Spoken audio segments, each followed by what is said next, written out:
जय श्री राधे कृष्ण। आप सभी का हमारे YouTube चैनल पे बहुत बहुत स्वागत है।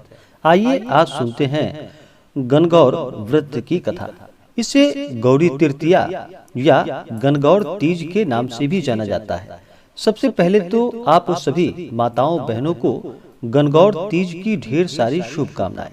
गणगौर तीज का व्रत, इस व्रत को महिलाएं अखंड सौभाग्य की प्राप्ति के लिए करती हैं तथा कुमारी कन्याएं उत्तम वर की प्राप्ति के लिए इस व्रत को करती हैं। गणगौर के व्रत में गण यानी कि भगवान शिव और गौर यानी कि माता पार्वती, इस दिन भगवान शिव और माता पार्वती का पूजन किया जाता है। इस व्रत का आरंभ चैत्र माह कृष्ण पक्ष की तृतीया तिथि से होता है तथा इस व्रत का समापन चैत्र माह शुक्ल पक्ष तृतीया तिथि के दिन माना जाता है। इस व्रत के इष्ट जो कि भगवान भोलेनाथ और माता पार्वती हैं, उनका पूजन उपवास करने से सौभाग्य का वरदान प्राप्त होता है। सुहागिनें इस दिन दोपहर तक व्रत को रखती हैं, वह कथा सुनती हैं, श्रवण करती हैं और नाचते गाते खुशी के साथ पूजा पाठ कर इस पर्व को मनाती हैं।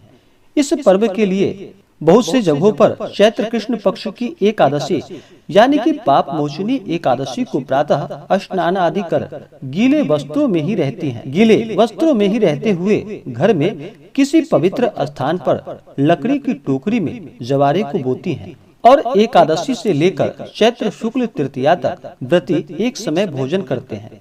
जवारों की भगवान शिव यानी ईश्वर एवं माता पार्वती यानी कि गौर के रूप में पूजा करती हैं। जब तक इनका विसर्जन नहीं किया जाता तब तक प्रतिदिन विधिवत पूजन किया जाता है। सुहाग की निशानियों का पूजन कर गौरी जी को अर्पित करती हैं। उन्हें सिंदूर तथा श्रृंगार की वस्तुएं अर्पित करती हैं। अनेक प्रकार के नैवेद्य और भोग अर्पण करती हैं और फिर कथा श्रवण करने के पश्चात माता पार्वती यानी गौरी जी पर अर्पित किए हुए सिंदूर से अपनी मांग भरती है।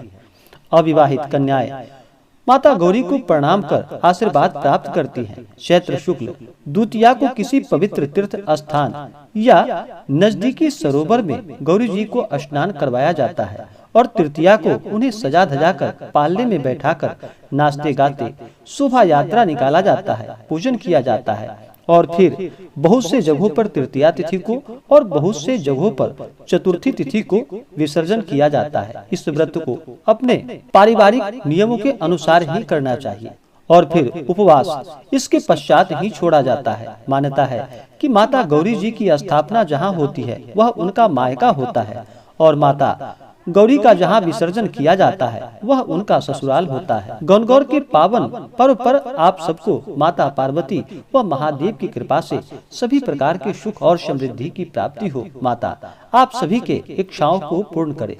तो आइए सुनते हैं गणगौर व्रत की कथा। अगर आप हमें कथा के लिए अन्नदान, वस्त्रदान आदि के लिए ब्राह्मण दक्षिणा देना चाहते हो तो आप अपने श्रद्धा और सामर्थ्य के अनुसार हमें डिस्क्रिप्शन में जाकर के वहां से गूगल पे, फोन पे या अकाउंट नंबर के माध्यम से आप हमें ब्राह्मण दक्षिणा प्रदान कर सकते हैं। तो आइए सुनते हैं गणगौर व्रत की कथा। तो बोलिए प्रेम से भगवान भोलेनाथ की जय, माता पार्वती की जय। बहुत समय पहले की बात है कि एक बार भगवान भोलेनाथ और माता पार्वती भ्रमण करने के लिए निकल पड़े। उनके साथ नारद मुनि भी थे और चलते चलते एक गांव में पहुंच गए और फिर उनके आने की खबर को पाकर सभी वहां की स्त्रियां तैयारी में जुट गईं और कुलीन घरों से स्वादिष्ट भोजन पकने की खुशबू गांव से आने लगी। लेकिन कुलीन स्त्रियां स्वादिष्ट भोजन लेकर पहुंचती उससे पहले ही गरीब परिवार की महिलाएं अपने श्रद्धा सुमन लेकर अर्पित करने के लिए वहां पर माता पार्वती और भगवान शिव के पास पहुंची।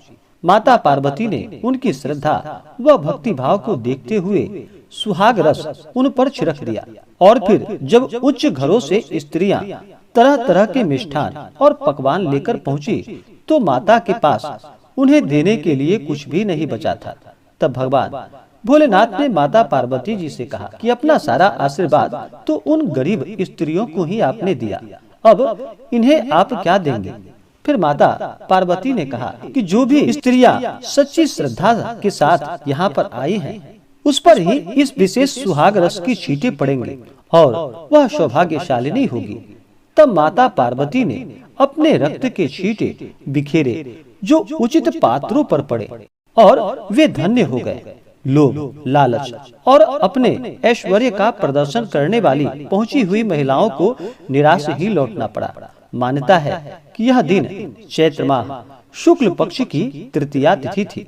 तब से लेकर आज तक स्त्रियां इस दिन गण यानी कि भगवान शिव और गौर यानी कि माता पार्वती की पूरे विधि विधान के साथ पूजन करती हैं, जिससे कि माता गौरी प्रसन्न होकर के अपने भक्तों को मनोवांछित फलों को प्रदान करती हैं तथा स्त्रियों का सुहाग अखंड रहता है और कुमारी कन्याओं को उत्तम वर की प्राप्ति होती है। तो बोलिए प्रेम से भगवान भोलेनाथ की जय, माता पार्वती की जय। इसी प्रकार से जो भी सच्ची श्रद्धा के साथ गणगौर का व्रत करती हैं, कथा श्रवण करती हैं, उन्हें सभी प्रकार के सुख और समृद्धि की प्राप्ति होती है। बहुत से जगहों पर चैत्र शुक्ल तृतीया के दिन सौभाग्यवती स्त्रियां इस दिन प्रातः काल स्नान करके उत्तम एवं रंगीन वस्त्र धारण करती हैं।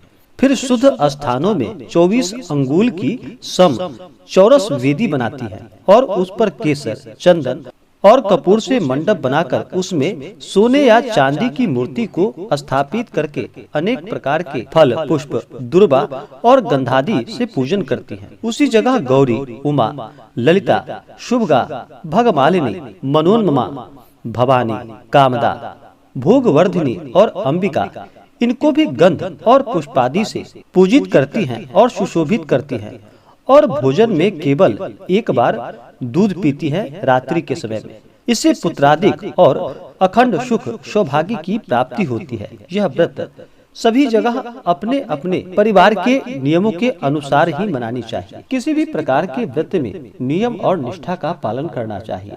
व्रत के लिए कभी भी मन में संशय नहीं होना चाहिए। व्रत कभी भी श्रद्धा, भक्ति भाव और विश्वास के साथ ही करना चाहिए, तभी व्रत सफल हो पाता है। अगर व्रत के लिए मन में अश्रद्धा हो तो वह व्रत कभी भी सफल नहीं हो पाता। इसलिए कभी प्रभु पे विश्वास करते हुए ही उस व्रत को करना चाहिए। व्रत के दौरान ब्रह्मचर्य का पालन करना चाहिए। किसी के ऊपर बिल्कुल भी क्रोध नहीं करनी चाहिए। अपने मन में किसी के प्रति ईर्षा या द्वेष का भाव नहीं लाना चाहिए। सदा ही धर्म का आचरण करते हुए ही व्रत को करना चाहिए। जहाँ तक हो सके गरीबों को भोजन कराना चाहिए, ब्राह्मणों को भोजन कराना चाहिए, ब्राह्मणों को दान और दक्षिणा देनी चाहिए। कभी भी किसी का दिल नहीं दुखाना चाहिए और धर्म का आचरण करते हुए ही व्रत को करना चाहिए। इससे पुण्य फलों की प्राप्ति होती है। तो आशा करता हूँ कि यह जानकारी आपको अच्छा लगा हो। ऐसे ही ज्ञानवर्धक जानकारियाँ प्राप्त करने के लिए हमारे इस चैनल को लाल बटन दबा करके सब्सक्राइब करें, साथ में बेल आइकन घंटी दबाएं, ताकि मेरे वीडियो का नोटिफिकेशन आपके पास सबसे पहले पहुंचे। वीडियो को लाइक और अपने मित्रों तथा दोस्तों के साथ शेयर करें। सुखी रहें और स्वस्थ रहें। जय श्री राधे कृष्ण। धन्यवाद।